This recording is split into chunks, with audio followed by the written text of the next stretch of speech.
بسم الله والصلاة والسلام على رسول الله. اليوم إن شاء الله نبداو على بركة الله نبداو على sur la pourquoi faire des candidatures spontanées. Là, on va faire actuellement, Inch'Allah, on a beaucoup de guides. On a plusieurs guides. Je veux que partager avec vous des guides sur tout ce qui est les techniques de recherche d'emploi. Nous, on a un guide, on va parler sur la candidature spontanée. On a la sur le marché caché, sur toutes les techniques de recherche d'emploi. Alors, je crois pourquoi faire une candidature spontanée. Pour les emplois créés, tous les remplacements de postes ne se font pas l'objet d'une annonce. Ça, quand on crée une entreprise qui crée des postes d'emploi, elle n'est pas obligée de passer par une annonce. Ça se fait dans le réseautage, ça se fait beaucoup plus dans le marché caché. Une embauche sur 5 est réalisée grâce aux candidatures spontanées. C'est rester sur répondre seulement à une annonce, c'est pas bon. Répondre aux offres d'emploi ne suffit pas donc. Vous êtes obligé d'aller vers une candidature spontanée. Maintenant, que les entreprises publient les offres d'emploi pour que vous puissiez aller vers la candidature pour répondre. Aller vers des candidatures spontanées. Alors, on va voir les techniques de candidature spontanée, gagner en efficacité dans votre recherche d'emploi. Ça va vous aider. Comment on trouve le marché, pénétrer le marché caché, augmenter vos chances de trouver un emploi, de cibler et reste toujours actif. Parce que les offres, c'est pas bon. D'accord, on va voir ensemble. Entreprendre des démarches spontanées vous permet d'avoir accès à des postes pour lesquels les recrutements ne se font rarement par annonce, qu'il y a des postes d'emploi qui m'appellent qu'une entreprise qui ne republie pas. Alors, l'accès, vous avez, grâce à la candidature spontanée, vous avez l'accès à ces postes d'emploi. De vous faire connaître auprès des entreprises qui ont un besoin mais qui n'ont pas encore entamé une procédure de recrutement. Peut-être l'entreprise a un besoin de recrutement, mais elle n'a pas encore entamé, elle n'a pas encore fait une annonce dans le journal. Et vous allez anticiper les choses, la demande directe, et vous allez anticiper qui restent sur la réponse sur des annonces, ça les offres annoncées. Vous voyez, ça c'est très important. Et de multiplier vos chances de trouver un emploi, effectivement. C'est-à-dire que vous êtes toujours actif. Qui est toujours actif, il y a beaucoup de chances de trouver un emploi que vous allez passer, toujours dans sa zone de confort.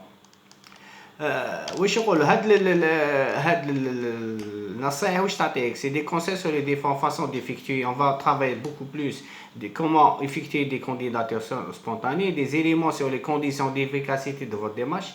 Travailler beaucoup plus comment la démarche, des conseils, on va donner même des conseils dans ça pour attirer l'attention de l'employeur. Des fois il est passif, l'employeur est passif, et grâce à la candidature spontanée, ça va vous permettre d'éveiller, donner l'attention aux employeurs. D'accord.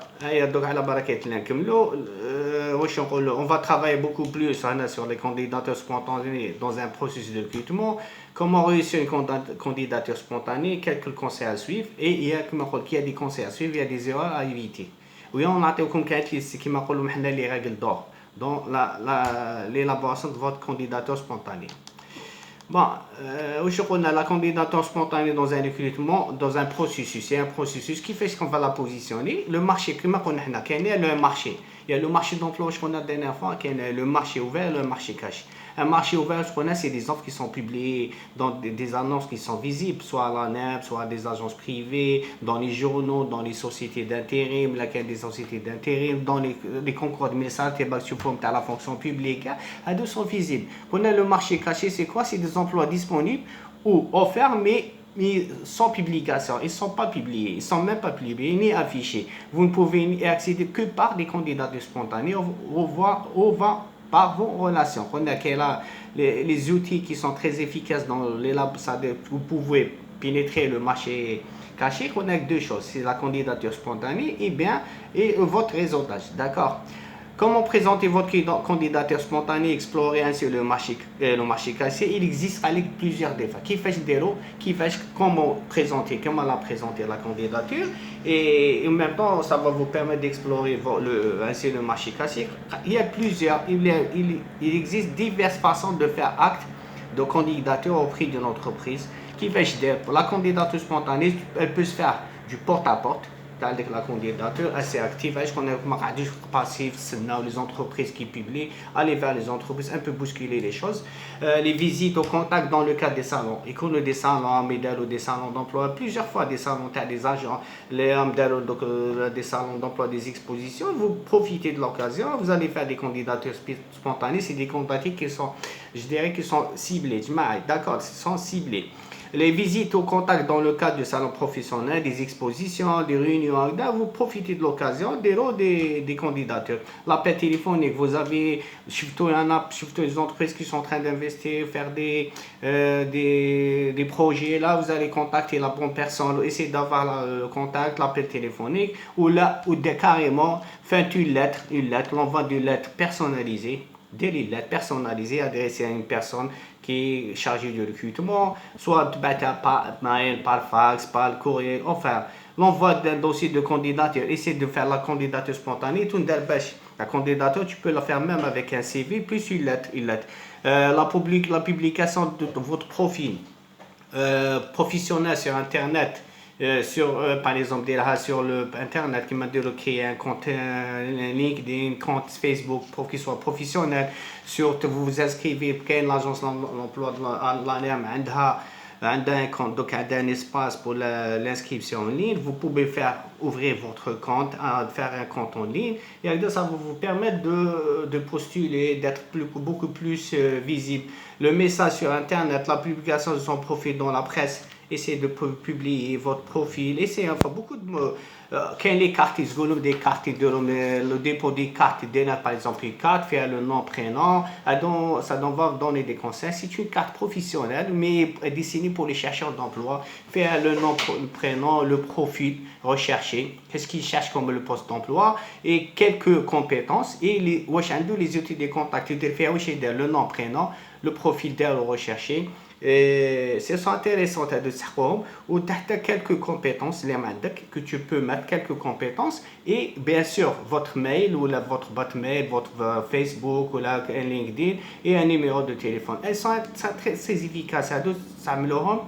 Par exemple, qui تروحوا في لي salons ولا عندك des amis ou tu fais le réseautage, تعطيها la personne اللي تعرفه ولا au lieu de à chaque fois تجي معك tout un CV كبير وتاخذ plier le plier là, tu fais des cartes visites صغار شوف شكون يعاونوك وديرهم. C'est professionnel. D'accord.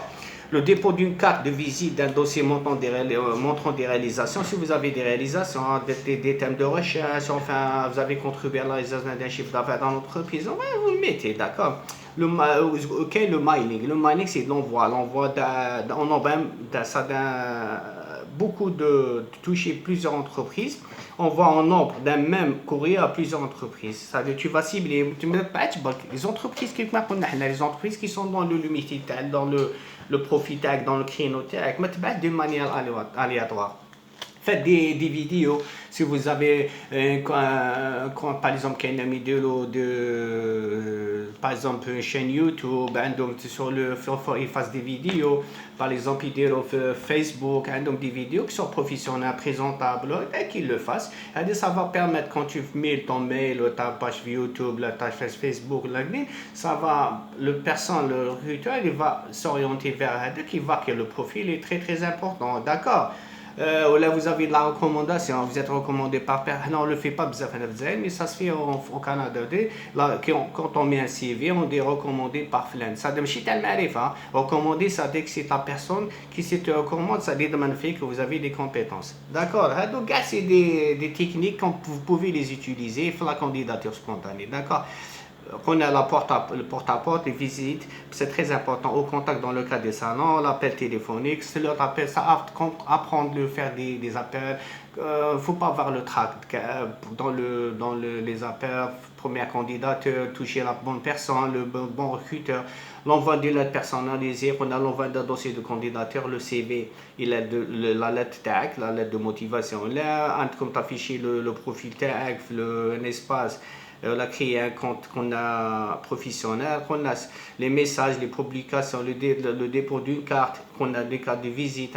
C'est sont très très importants. Faire une vidéo, d'accord. C'est important pour faire votre candidature spontanée. Donc on va voir ensemble prime d'une embauche sur deux se fait hors du marché ouvert. C'est effectivement, il se fait sur le marché caché. C'est la preuve que les entreprises sont sensibles à des démarches spontanées. Ils s'intéressent beaucoup plus parce que qui font des candidats, c'est des gens qui sont éveillés, qui sont actifs, qui savent chercher, qui pour aller une démarche passive vers une démarche active, c'est que la personne il a des qualités, il a un peu du charisme, un peu d'accord. Qui cherche les entreprises. Oui, quand il y a une candidature spontanée, il correspond à un emploi. L'entreprise est en cours, soit qui la candidature spontanée. Il se peut que l'entreprise elle est en cours de recrutement. Si vous avez anticipé les choses, cette candidature est intégrée aux autres. C'est-à-dire elle va être intégrée, vous allez anticiper. Peut-être l'entreprise a un projet de recrutement. Elle n'a pas encore recruté, mais ça doit être le pipe tag. Déjà, si le projet, le profil tag, il est séduisant, il est intéressant, et le mettre à côté, ça c'est des personnes à contacter. Il y a aussi les employés à mettre les trois fameux paliers. C'est-à-dire, trois paliers pour faire les candidatures. Si votre candidature elle est intéressante, c'est les personnes à contacter. D'accord? Les personnes à contacter. Tout un paquet.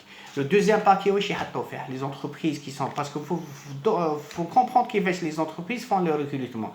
Le deuxième palier, les personnes qui n'ont pas le profil, mais qui ne sont pas. On s'adresse par rapport au recrutement, le besoin de recrutement, mais il y a un profil qui est intéressant. Le deuxième palier. Le troisième palier, qui est la candidature qui n'est même pas, qui n'intéresse pas les entreprises, garbage, c'est-à-dire poubelle ou là, ils ne veulent pas les garder. D'accord, la candidature qui est très intéressante, vous allez vous appeler pour un entretien. Les autres, c'est le pipe, c'est-à-dire en instance, c'est en liste d'attente qui m'a relou et ça peut être intéressant par la suite. D'accord. Alors, c'est essayer le premier lot. Avec la candidature spontanée, essayez de vous positionner le premier lot. Même si vous n'êtes pas sur le premier lot, essayez d'être dans le deuxième. Et soignez bien votre portrait. Il faut avoir beaucoup d'arguments dans la candidature spontanée. D'accord? Savoir bien argumenter dès que vous êtes la personne recherchée. Éveillé, qui m'a relais. Peut-être l'entreprise n'a pas l'intention de recruter, mais quand on voit votre profil, vos vidéos, sa façon de parler, votre façon de rédiger la lettre, là, elle s'intéressera et elle va carrément, peut-être elle va vous convoquer, elle va vous prendre un entretien. Alors, essayez de travailler votre posture, votre candidature. Bon, quoi encore? Alors, pour une candidature, quelques conseils à suivre. C'est réussir une candidature spontanée, c'est attirer l'attention. Il faut attirer l'attention. C'est pas la candidature, c'est de manière aléatoire. C'est voir bien ciblé. La spontanéité, c'est d'une manière aléatoire. Là, il faut bien cibler les entreprises qui sont à la recherche, même éveiller les entreprises qui n'ont pas besoin de recruter, mais qui s'intéresseront à votre profil. Donnez à votre l'interlocuteur l'envie de en savoir plus sur vous. C'est effectivement, c'est une candidature, elle est très intéressante. Même de profil, on n'a pas encore besoin, mais on a déjà des projets en tête, c'est-à-dire qu'ils vont réaliser, on va le convoquer, on va pour un entretien. Vous allez par la suite obtenir un entretien.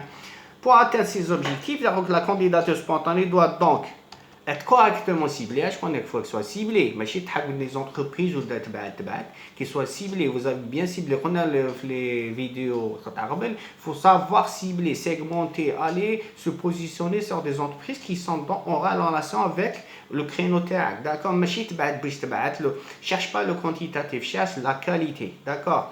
Ça pour atteindre pour atteindre ces objectifs, la candidature spontanée doit être être correctement ciblé, c'est-à-dire parvenir à une entreprise qui peut avoir besoin de vos services, qui est en relation avec vos services, s'adresser à un bon interlocuteur de façon nominative. Si tu trouves le nom de la personne, c'est sur l'internet, ou là, essayer de cibler nominativement la personne. واش كانت avoir une présentation accrocheuse. Alors que vous allez faire une autre vidéo inchallah comment faire la candidature spontanée, la lettre de motivation, c'est des lettres d'accroche. Une présentation accrocheuse. Il ne faut pas mettre du n'importe quoi dans la lettre de candidature spontanée, la lettre de motivation. Ça va, il y a des règles de mettre dans. Il faut être qu'elle soit on va pas mettre du n'importe quoi, on va écrire dans la lettre. Il faut bien cibler, aller à l'essentiel de la lettre de Takoum. Quoi encore? Des informations précises sur l'entreprise qui vous intéressent. Il faut que cibler l'entreprise. Il faut avoir des informations bien ciblées. Tu as pas flagrement, on doit quitter la lettre. La lettre, il y a beaucoup d'informations que tu connais déjà sur l'entreprise. Et là, il faut que dans la version, il est intéressant parce qu'il s'intéresse bien à cette entreprise. Il y a pour vous aider quelqu'un d'autre, il faut essayer de voir sur le compass, essayer de voir les sites, les entreprises, avoir des informations, essayer de préparer des arguments, des bons arguments. Dans des sites, comment préparer des argumentaires, il y a tout est guide. Là, ce n'est pas l'objet de la vidéo, d'accord. Pour présenter votre candidature spontanée, quelle forme adopter? Un courrier, un coup de fil, un dossier de réalisation, une visite, qui m'a connu du porte-à-porte, un message électronique, le mining, essayez d'adapter. Vous n'êtes pas obligé de rester sur une technique. La position, les moyens, essayez de faire un courrier, les moyens, peut-être tu peux faire du porte-à-porte, et toi tu fais porte-à-porte les entreprises. Là, il est facile d'aller vers les salons, essayer dans les salons faire la candidature. Essayez il ne faut pas rester sur une technique, d'accord? واش كان تعطيهم quelques conseils ou quelques trucs quelques conseils pratiques. Les quelques conseils donc on va travailler beaucoup plus, ça c'est des conseils pratiques, on va les erreurs éviter. Faut pas aller sur des démarches standards. Vous êtes sur une démarche du porte-à-porte, tu fais la candidature. Non, il faut diversifier les formes inadaptées à la culture de l'entreprise. Je crois qu'il faut que l'entreprise ait sa culture. Il faut s'adapter à la culture. Quelqu'un qui ne cherche pas à faire du porte-à-porte dans les entreprises. Il y a des règles, il y a des normes de gestion, demander une audience, il y a beaucoup de choses à respecter. Il ne faut pas aller carrément du porte-à-porte. Qu'il y a des petites entreprises que tu peux toucher le patron, non, tu ne peux pas. Il y a beaucoup de par exemple, les formes inadaptées à la culture de l'entreprise, qui n'acceptent pas le porte-à-porte, essaient de faire du mining, à contacter les personnes vers leur site, se positionner, faire des candidatures sur le site. Il y a un nombre de candidatures, tu peux postuler. Par exemple, l'harcèlement. Quand tu commences à chaque fois d'envoyer les week-ends, c'est pas ça, c'est à déconseiller. Ou l'agressivité ou الكلام زايد تقول لك انا بعثت لكم ما رجعتوليش وبدا تكتب لهم و سي با non, c'est professionnel, c'est même qu'ils n'ont pas accepté, ils n'ont pas répondu, il ne faut pas se décourager, aller beaucoup plus vers d'autres secteurs, vers d'autres entreprises, d'accord. Ça dit même par exemple la candidature qui ne parle que de vous, ce que vous faites, en mettant d'expliquer en quoi vous pouvez être utile à l'entreprise. Dans la candidature, tu parles que de toi, c'est important. Il faut travailler qu'est-ce que vous pouvez faire pour l'entreprise, c'est très important. D'accord. Il faut jamais abuser du temps de votre interlocuteur. Un courrier qui soit bien professionnel. Ça y est, aller à l'essentiel. Il ne faut pas raconter votre vie dans un courrier, tout un courrier. Allez à l'essentiel. Même la candidature, lettre de motivation, que ce soit une lettre, enfin une page, il ne faut pas aller faire 3-4 pages. Ça devient lassant. Enfin, on a presque terminé.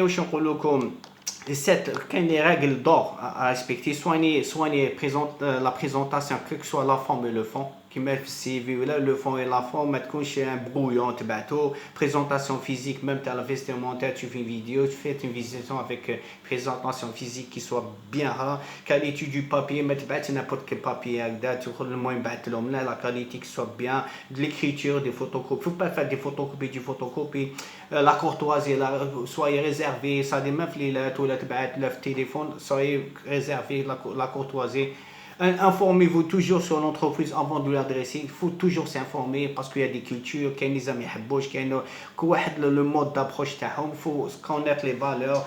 C'est très très important, les valeurs dans les entreprises, la culture, les activités. N'hésitez pas à appeler les standards, les secrétaires pour obtenir des renseignements nécessaires, le nom, le détail de l'employeur ou le chargé de recrutement, soyez poli. Enfin, ça va. Personnalisez votre message en recherchant le nom de la personne contactée, en lui parlant d'elle, de son besoin, de son activité et adoptez une attitude commerciale. Soyez dans une démarche commerciale. En quelque sorte, tu es en train de vendre un produit. C'est comme on a le personal branding. Donner une personnalité, vendre un produit, que vous êtes l'homme de la situation, vous êtes l'homme qui peut. C'est-à-dire, dans l'avenir. D'accord. Vous ne démarquez pas un emploi à un autre, vous proposez vos services, vos compétences, d'accord, vous allez vous proposer des services. C'est-à-dire, essayez de trouver la forme la plus adaptée à votre candidature spontanée. Inch'Allah, et soyez direct, concret, utilisez vos arguments, il faut travailler sur des arguments qui fait l'employeur, même dans des vidéos, dans des écrits, soyez précis, il ne faut pas aller beaucoup dans les détails du détail. Alors même quand la candidature spontanée, même il faut jamais, si ça ne donne pas de résultat, il ne faut jamais abandonner. Restez toujours dans la tendance, dans le parce qu'aucun إنسان يفشل il va remettre en cause les activités تاعو بعد تكون نتيجة سلبية. حنا ما نتمنالكمش هكذا. حنا نسالي toujours faut relancer, essayer de trouver d'autres pistes بعد ما رجع لك شوف راح d'autres candidats. هكذا جماعة. Sur ça, on vous souhaite bonne chance. Il y aura d'autres vidéos, on va partager ensemble sur les guides. Il y a beaucoup de guides qui sont très très importants dans les techniques de recherche d'emploi, sur la démarche entrepreneuriale qu'on va partager ensemble au Bitofir, Inch'Allah.